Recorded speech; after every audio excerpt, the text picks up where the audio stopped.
میں لفظ بہ لفظ ان کی دوسری خواہش پھر سے بیان کر دیتا ہوں کہ جنرل باجوہ کی دوسری خواہش یہ ہے کہ میں اپنے وقت پر عزت سے ریٹائر ہو جاؤں، جبکہ ان کی تیسری خواہش یہ ہے کہ مجھے اتنا وقت مل جائے کہ میں اپنے پوتے پوتیوں کے ساتھ کھیل سکوں، ان کے ساتھ وقت گزار سکوں۔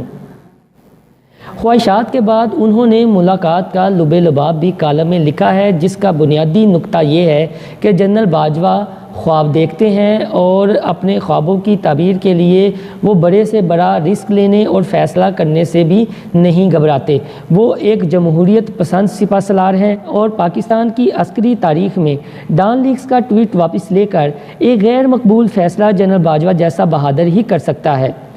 جنرل باجوہ کی شخصیت کے بارے کچھ ایسا ہی تاثر ہمیں بی بی سی کی 30 نومبر 2016 کو رپورٹ میں ملتا ہے، جب آرمی چیف جنرل رحیل شریف نے کمان جنرل قمر جاوید باجوہ کو سونپی۔ انہوں نے لکھا کہ جنرل باجوہ کے پی ایم اے کے ساتھی میجر ریٹائرڈ ایاز رسول نے کہا کہ نئے آرمی چیف کے کندھوں پر بھاری ذمہ داریاں ہیں، مگر وہ ان چیلنجز سے نپٹنے کا ہنر جانتے ہیں۔ جنرل قمر جاوید باجوہ ایک غیر سیاسی شخصیت ہیں اور فوج کو سیاست سے الگ رکھنے کے حامی ہیں۔ یہ ساری خواہشات اور باتیں اپنی جگہ، لیکن اگر موجودہ سینیریو کی بات کی جائے تو سپہ سالار جنرل قمر جاوید باجوہ نے ایک نیا خواب دیکھا ہے، یعنی پاکستان کو اقتصادی طور پر ایک مضبوط ملک بنانے کا خواب۔ اسی لیے ان کو معاشی امور پر فیصلہ ساز قومی ترقیاتی کونسل کا ممبر بھی بنایا گیا ہے۔ ڈیفنس یونیورسٹی میں اقتصادی سیمینار سے خطاب کرتے ہوئے جنرل باجوہ نے پاکستان کو اقتصادی طور پر کس طرح مضبوط بنایا جا سکتا ہے۔ حکومتی اقدامات کی کامیابی کے لیے سب کو کردار ادا کرنا ہوگا۔ اب ذمہ داریاں نبھانے کی ضرورت ہے۔ وقت آ گیا ہے کہ سب ایک قوم بن کر سوچیں تاکہ حکومت کے مشکل اقدام کامیاب ہو سکیں۔ انہوں نے برطانوی تاریخ دان پال کنیڈی اور ورلڈ بینک کے سابق صدر رابرٹ میک نارا کے قول کا حوالہ دیتے ہوئے کہا کہ پال کنیڈی نے کہا تھا کہ کسی قوم کی دفاعی مضبوطی کا انحصار معاشی مضبوطی پر ہے، جبکہ رابرٹ میک نارا کے مطابق ترقی کے بغیر کوئی سیکیورٹی نہیں۔ انہوں نے یہ بھی کہا کہ ملک کو مشکل معاشی حالات کا سامنا ہے، معاشی خود مختاری کے بغیر آزادی کا کوئی تصور نہیں۔ قومی اہمیت کے امور پر کھل کر بات کرنے کی ضرورت ہے۔ اس طرح کے مذاکرے اور سیمینار انتہائی اہم ہیں، تمام تر مشکلات کے باوجود موجودہ معاشی حالات سے نکلنے کے لیے پر امید ہے۔ جنرل باجوہ بالکل بھی سیاسی نہیں، فوج کی سیاست میں مداخلت کے بھی حامی نہیں، وہ جمہوریت پسند ہیں، اور اب انہوں نے پاکستان کے اقتصادی مسائل کے حل کا فلسفہ بھی پیش کیا ہے، لیکن اپنی اس خواہش اور خواب کی تعبیر کے لیے ان کے پاس صرف چند ماہ باقی ہیں۔ اگر اپنی دوسری خواہش کے مطابق وہ بروقت عزت سے ریٹائر ہو جاتے ہیں تو پاکستان کو اقتصادی طور پر مضبوط کرنے کے ان کے اس خواب کو کون شرمندہ تعبیر کرے گا؟ تو اسی لیے ہم نے شروع میں مرزا غالب کے مشہور غزل کے مطلع کا یہی شعر پڑھا تھا کہ ہزاروں خواہشیں ایسی کہ ہر خواہش پہ دم نکلے۔ اب دیکھتے یہ ہیں کہ اس بحر کی تہ سے کیا نکلتا ہے۔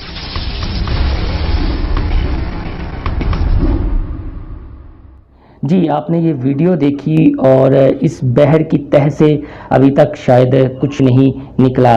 جنرل قمر جاوید باجوہ ایک خواب دیکھنے والے انسان ہیں، تو ان کی یہ 3 خواہشیں ہیں۔ ضمنی طور پر ایک چوتھی خواہش بھی ہے کہ پاکستان کے جو معاشی حالات ہیں وہ بھی درست سمت کی جانب چل نکلیں، لیکن ایسی کوئی صورتحال بنتی نظر نہیں آ رہی ہے۔ اور اگر موجودہ حکومت کے 2.5 سالہ دور دیکھا جائے تو یہاں مذہبی منافرت زیادہ پھیلی ہے، یہاں جو سیاسی اختلافات ہیں زیادہ ابھر کر سامنے آئے ہیں، جو سیاسی عدم استحکام ہے اس سے ملک دوچار ہے، جو معاشی عدم استحکام ہے اس سے ملک دوچار ہے۔ لوگ ایک دوسرے کی بات سننا اور سمجھنا گوارا نہیں کرتے۔ تو ایسے میں ایک سپہ سالار کی خواہشات تو ہو سکتی ہیں، لیکن ان خواہشات کو پورا کرنے کے لیے اتنے ہی بڑے فیصلوں کی ضرورت ہے، اور کچھ اب یہ پیشن گوئیاں بھی ہو رہی ہیں موجودہ حالات کو دیکھتے ہوئے کہ اگر یہی صورتحال رہی اور اس بحر کی تہ سے ایک نئی چیز نکل سکتی ہے اور یہ نظام کا بوریا بستر بھی گول ہو سکتا ہے۔ اب یہ دیکھیں یہ ان خواہشات کی تکمیل کے زمرے میں ہوگا یا کوئی چیز نئی ابھر کر سامنے آئے گی۔ لیکن جاتے جاتے یہی گزارش کہ خفیہ آج کے اس ڈیجیٹل دور میں کچھ نہیں ہوتا، کچھ نہ کچھ تو سامنے آ جاتا ہے، اور ہمارے جو سینئر تجزیہ کار ہیں انہیں سوشل میڈیا پر خاص طور پر اپنے تھم نیل بناتے ہوئے سوچنا چاہیے اور اس چیز کا خیال رکھنا چاہیے کہ جو ہماری عوام ہے وہ اتنی زیادہ پڑھی لکھی نہیں ہے اور انہیں مزید بیوقوف نہ بنایا جائے، اس چیز سے اجتناب برتا جائے۔ تو انڈیا کے بڑے مشہور شاعر ہیں ڈاکٹر راحت اندروہی، ان کی ہی زبانی ان کے ان شعروں پر ختم کروں گا تاکہ آپ کو اندازہ ہو جائے کہ جب آگ لگتی ہے تو پھر اپنا گھر بھی نہیں بچتا، اور ہمارے تجزیہ کاروں کو، ہمارے ویلاگرز کو کوئی بھی ویڈیو بنانے سے پہلے، کوئی بھی تجزیہ کرنے سے پہلے ان باتوں کا خیال لازمی رکھنا چاہیے۔ اللہ حافظ۔ آگ تو آئیں گے گھر کے ہی زد میں، یہاں پہ صرف ہمارا مکان تھوڑی ہے۔